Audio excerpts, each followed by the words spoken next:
What's up, YouTube? This is Chris Havard from Well Done Farm Co. And for probably the last, I don't know, week or so, I've been trying to figure out how I would be able to do any long form content, any kind of, farming content from my rental house sorry, as it pertains to being outside and being active and everything. There is a winter storm going on right now, so I really can't do much outside. Also have a lot of trips coming up, so money's a little tight right now. So I think to start.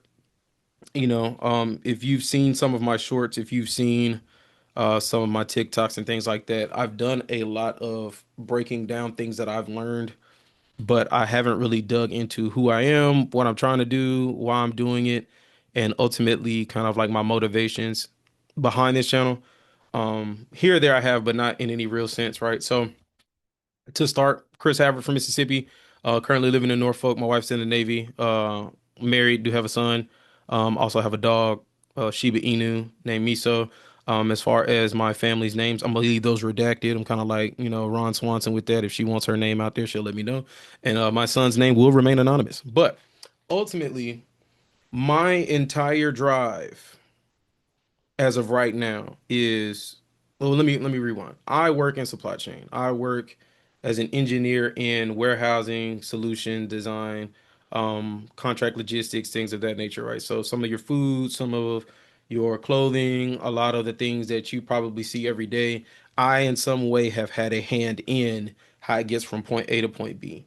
One of the things that is very interesting about kind of my mindset and as it shifted is when I initially had the events that happened that made me want to get into farming, I didn't see the logistical tie to it. Really didn't dawn on me until I literally just said it like a second ago. But ultimately, my drive for wanting to do this is driven or built from a lack of logistical understanding in our food system and the experiences that I've had because of it, right? And I know I just said a bunch of stuff that sounds very politically correct and great, and I'm not running for office, but ultimately, if you think about it, in my life, I have seen very few incidents that didn't involve some kind of shortage within the food system, right? Any catastrophe. I was in Mississippi during Katrina. I also, of course, went through the pandemic living in a metropolitan area, being in Memphis at the time. And ultimately, in both of those situations, the supply chain that we depended on for our food, the supply chain that we depended on for everything really was super disrupted, right? And it shifted the dietary access that I personally had, as well as during Katrina that my family had. Specifically, as an adult going through the pandemic, really made a big impression on me because I actively saw the violence that ensued from the lack of, right? Like I saw people fighting in Walmart. I saw people trying to steal out of other people's cars in the parking lot. Mostly toilet paper, but at the same time, I also remember walking through Walmart when I was allowed to, specifically in Cordova. If you were there, you know. But being able to walk through the grocery store, going to the fresh meat area, going through the produce area, and everything being barren, right? Or what was left was rotting, and only having the option to either go down the frozen food section and grab a bag of Tyson chicken, or, what I'm saying, grab like a thing of older milk and some cereal and hope for the best. It really made an impression on me that I just couldn't shake, right? Like I couldn't get over the fact that somebody else had control over such a large aspect of my life. And in thinking that, it didn't really grow into a I want to do farming thing until I started to look into why the food industry was so disrupted by the pandemic, right? And ultimately, what it led to is kind of this love for not only logistics in the sense of me loving to see how things move, but also my disdain for how centralized the whole thing is, right? If you think about any logistical company or any major company that sells anything, the biggest thing they try to do is have enough distribution centers to where if one goes down, they can still reach their customer base in another one. Our food network is similar, but because of how much demand there is per area for these distribution centers, processors, and producers or whatever are overwhelmed, right? In them being overwhelmed, they cut corners. And as we've seen with a lot of these recalls, those corners that they cut could be detrimental. Them cutting a corner, them paying off a USDA inspector, them sliding some money up under some politician's arm could potentially be the death of your family, right? Like y'all could get sick E. coli has run rampant through America, I would say more in the last 10 years than I've ever seen in my life. But ultimately, my whole thinking is I want to have complete control over the food that I can eat to an extent, right? Like I'm not gonna refine sugar. I'm not gonna go and you know what I mean. I might not do the full whole like making my own butter and all this other kind of stuff. I definitely don't want to milk my own cows. That's I don't want to touch cow titties. I made a short about that. You can go look at that. I don't want to do it. Not saying I won't if I don't if I have to I will. Right? Like that's the biggest piece. Let me slow down. If I have to do these things, I'm gonna do it. Right? Because my independence matters more to me in that aspect than me being like, you know what, it's gross, it's yucky, ew, I don't want to touch it. And then now I'm relying on somebody to go pump milk from a cow that's probably been injected or a cow that might not have been treated right because they don't tell you, hey, this jug of milk came from Bessie up in Minnesota. You have no idea, right? So me knowing what I know about food, knowing what I know about nutrition, there was a point in my life where I was a D1 athlete. There was a point in my life when I was a amateur bodybuilder. I also am certified in nutrition. I have been training people for probably, I'd say 15 years of my life, if not more, since college, since the beginning of college and actually into high school. So I've been around food, the science of food, the understanding of the science of food for a long time. And I can definitively say the things that we usually tell people to do and eat in order to lose weight or stay in shape or stay healthy and things, it's going to have to change because the quality of the food that we have to our at our disposal is going downhill, right? If you think about pork from 50, 60 years ago. And I'll say this because my parents are old enough to tell me that my parents are about to be 65. Like when they were eating pork back in the day, it was a darker red, it was juicier, you had to cook it a different way, things of that nature. Your cows, your beef had to be chewed. It didn't just fall apart. It wasn't just a bunch of fat.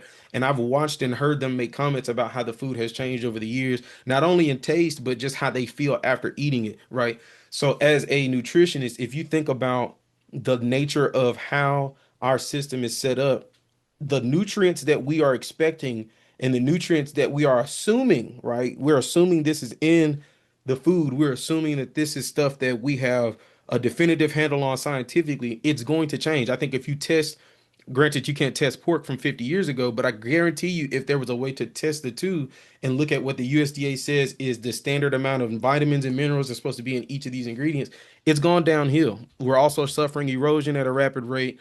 And ultimately, all that comes from us forcing the system that is not built to sustain the amount of people that it sustains in a central location to go through that central location. So seeing that from a logistical standpoint, understanding that as a vocation, as my job, and knowing that diversity is the key to us actually getting better product, it made me think about specifically after I've had my son, I don't want my son to be forced to have processed food, to not get sunlight, to not be outside. When I was at home and a youngin, my parents used to send me outside and say, in or out. You know what I mean? And from there, I was able to learn to love to climb trees, learn to be in the woods, and learn to really just like get back to nature and be grounded, right? And from a health standpoint as well, we know how much sunlight plays a part into our health and well-being. Yet and still, most of us stay inside. Even myself, I work from home right now, right? I have to force myself to go outside and try to find that time to go outside because I work so much inside that and I live in a rental home. There's really no reason for me to go outside other than to go walk the dog or something like that. So it's like my opportunities to be in sunlight are limited and I want to expand those. I want my son to have the same opportunity to be outside and be in the sunlight as I had as well. My wife is starting to get into baking bread and things of that nature. I want to try and replicate some of the things and some of the quality of food that I heard my parents talk about, where they were like, man, if you get some homemade butter and a good homemade loaf of bread and you put that together, that's good eating, right? Like, my parents are very country. My mom specifically is very country. She grew up on a farm, hearing the stories of milking the cows and the enjoyment they had from maybe a cow got out and they had to chase it, things like that, where it builds that character and it builds that knowledge base of the earth, how food works, things of that nature. I want to be a part of that. You know what I mean? Also, I eat more chicken than I probably should just because, like I said, I'm 280 pounds, right? I lift weights every day. I believe I'm a strong individual. People who know me would tell you I'm a decently strong individual. I need protein and I don't like taking protein shakes. I think the best way to consume food and get your nutrients shouldn't be in the form of supplements. And I think it's a reason that God created the cycle that He did in order for it to be set up that we could consume this food and get what we need from consuming the food. God never created the earth with the idea of, okay, they're going to need pills, they're going to need concentrated amounts of these different vitamins in a hard form that's not natural, right? Like even when you think about trying to absorb that stuff into your body, it doesn't work as effectively because most of the greens that we eat, most of the things and the vegetables and the meats that we eat have agents within them that help us to absorb them. And ultimately, we're getting further and further away from that with commercial farming. So I know I said a lot, crazy amount of words, but like I said, I think this is kind of the best way for me to introduce myself to you guys. For those who have been following along for a good little minute, definitely appreciate it. We're at 150. I don't know how large it's going to get. But ultimately, like I said, this was just me trying to come up with a way to introduce myself in a manner that I didn't have to cut under a minute, as well as kind of give you guys my philosophy and my mindset behind a lot of these things. But by all means, leave a comment, leave a like, share, subscribe, all those good things. I really don't know how to do the YouTube thing just yet, figuring it out. But as we go forward, I'm pretty sure I'll get better at it. And just look for more content coming out. Peace.